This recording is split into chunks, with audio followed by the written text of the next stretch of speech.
And my passion, it's a very, very deep passion, is to make this as accessible as possible to as many people as possible. About 1 in 3 people in the developed world live with a long-term health condition. So that's billions of people in the UK. I gave a talk today called Freeing the Mind Even When the Body Hurts.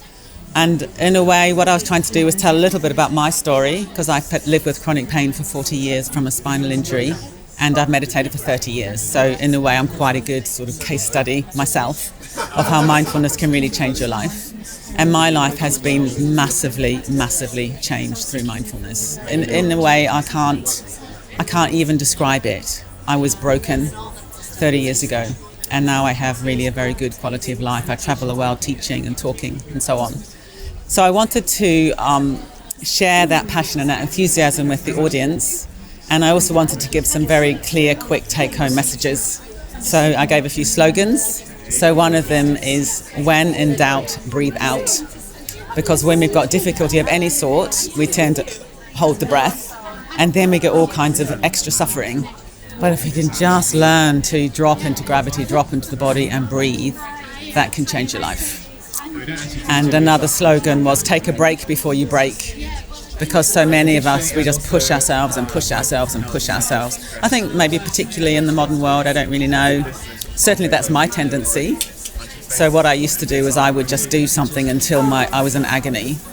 And now what I do is I take regular breaks. And that's changed my life, in extraordinary ways. It's so simple, just take breaks. It's not a kind of really complex teaching.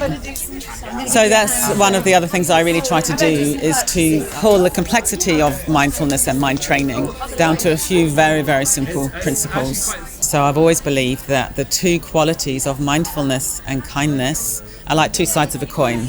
You can't have one without the other.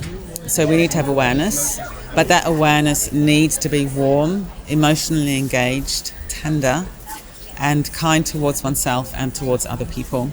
So I'm a great believer in kindfulness, and I wouldn't be interested in doing a course that was just about awareness, because I don't believe awareness on its own is actually a transformative quality. It can be a little bit cool, a little bit aloof even, where we want to be in love with life and in love with our own life and in love with our connections with other people and in love with life itself. And I know, for people who are living with difficulty, it's so important to be kind towards yourself and towards your pain, and soften and respond to your own difficulty the way you would respond to a loved one who was hurting. That's the only way you can do it if it's going to work. I think people who are living with health conditions, often we're on medication, the brain is already quite foggy perhaps. You don't want something that's really philosophically complicated.